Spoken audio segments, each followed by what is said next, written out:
इस वीडियो के प्रायोजक है दीपांश भाटिया, नर्सिंग होम, आयुष्मान भारत व हरियाणा सरकार के पैनल पर भी उपलब्ध। हमारा पता है medical enclave near municipal council, Chandigarh road, Tohana.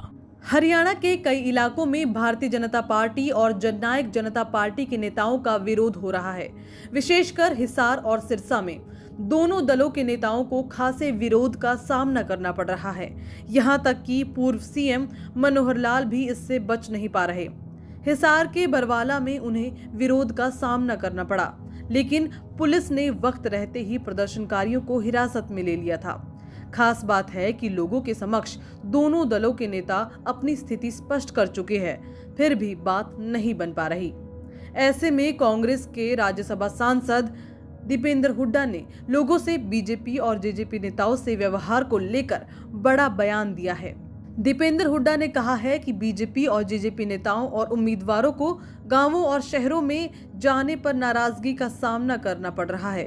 BJP और जेजेपी सरकार ने विकास का कोई भी कार्य नहीं किया, लेकिन प्रदेश को लूटने और हर वर्ग को अपमानित करने का काम किया है। इस कारण उनकी एंट्री रोकी जा रही है। उन्होंने लोगों से आग्रह किया है कि बीजेपी और जेजेपी नेताओं का गांवों और शहरों में एंट्री का विरोध ना करें, लेकिन इस नाराजगी को अपने दिलों में बनाए रखें और मतदान के दिन अपने वोट से उन पर चोट करें। साथ ही प्रजातांत्रिक और संवैधानिक व्यवस्था की गरिमा का सम्मान अवश्य करें।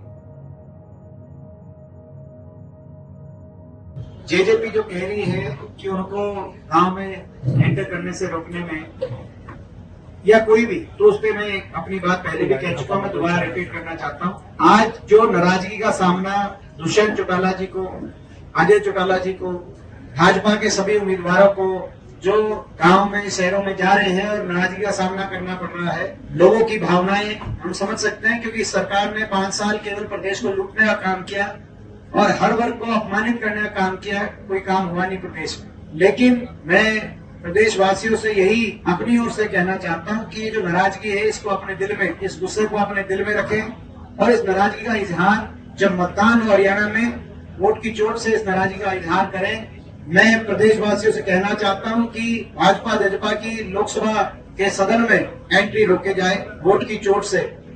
प्रजातांत्रिक और संवैधानिक व्यवस्था में जो गरिमाएं हैं, उन गरिमाओं की लक्ष्मण रेखा में सभी रहें। मैं सभी से यही आग्रह करूंगा। सभी को वोट मांगने का भी अधिकार है, अपनी बात रखने का सबको अधिकार है, तो उस अधिकार का सम्मान सभी नागरिक करें। बीजेपी ने रणजीत सिंह चौटाला को हिसार लोकसभा सीट से प्रत्याशी बनाया है, जबकि सिरसा से अशोक तंवर को चुनावी मैदान में उतारा गया है। किसान आंदोलन के समय हिसार में सबसे ज्यादा किसान विरोध में सामने आए थे। खाप पंचायतों ने भी ऐलान कर दिया था कि अगर किसानों की मांग पूरी नहीं होती तो प्रदेश भर की खाप पंचायतें साथ आ जाएंगी। हालांकि लोकसभा चुनाव की तारीखों का ऐलान होते ही खाप पंचायतों ने कहा था कि यह आंदोलन स्थगित किया जा रहा है और आने वाली नई सरकार के समक्ष अपनी मांग रखी जाएगी। खाप पंचायतों और किसानों ने भले ही किसान आंदोलन स्थगित कर दिया, लेकिन बीजेपी और जेजेपी का विरोध करने की रणनीति बनाई गई थी। इसी के मद्देनजर न केवल हिसार बल्कि सिरसा समेत किसान आंदोलन प्रभावित जिलों में बीजेपी और जेजेपी नेताओं को विरोध का सामना करना पड़ रहा है। शुक्रवार को पूर्व सीएम मनोहर लाल हिसार के बरवाला में विजय संकल्प रैली को संबोधित करने जा रहे थे। कई लोग काले झंडे लेकर रैली स्थल के लिए निकल गए। हालांकि पुलिस ने वक्त रहते ही प्रदर्शनकारियों को हिरासत में ले लिया। इसी तरह रणजीत चौटाला को भी विरोध का सामना करना पड़ रहा है। रणजीत चौटाला ने लोगों को समझाने का प्रयास किया कि इस एरिया से सांसद बृजेंद्र सिंह है और वो उनके कार्यों पर क्या जवाब दे सकते हैं। इस पर लोग खासे नाराज हो गए थे और कहा था कि जब जवाब नहीं देना चाहते तो वोट लेने क्यों आए हैं। इसी तरह की स्थिति का सामना सिरसा से बीजेपी प्रत्याशी अशोक तंवर को भी झेलने पड़ रहा है। वहीं पूर्व डिप्टी सीएम और जेजेपी नेता दुष्यंत चौटाला को भी विरोध का सामना करना पड़ रहा था। इसे लेकर उनकी मां नैना चौटाला ने कहा कि दुष्यंत का विरोध करने वाले किसान नहीं बल्कि विरोधियों के लोग हैं। दुष्यंत ना तो दबेगा और ना डरेगा। हालांकि इस विरोध के बाद नैना चौटाला के सुर बदल गए और बीजेपी पर ठीकरा फोड़ दिया। उन्होंने कुछ दिन पहले भिवानी के कार्यक्रम में कहा कि चने के साथ घुन भी पिसता है। उन्होंने कहा कि दुष्यंत ना तो कृषि मंत्री थे और ना ही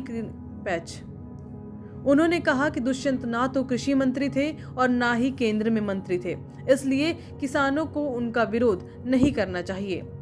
खैर, अब देखने वाली बात होगी कि चुनाव के समय किस तरह बीजेपी और जेजेपी खुद को संभाल पाती है या नहीं। Bureau report, A1 Haryana.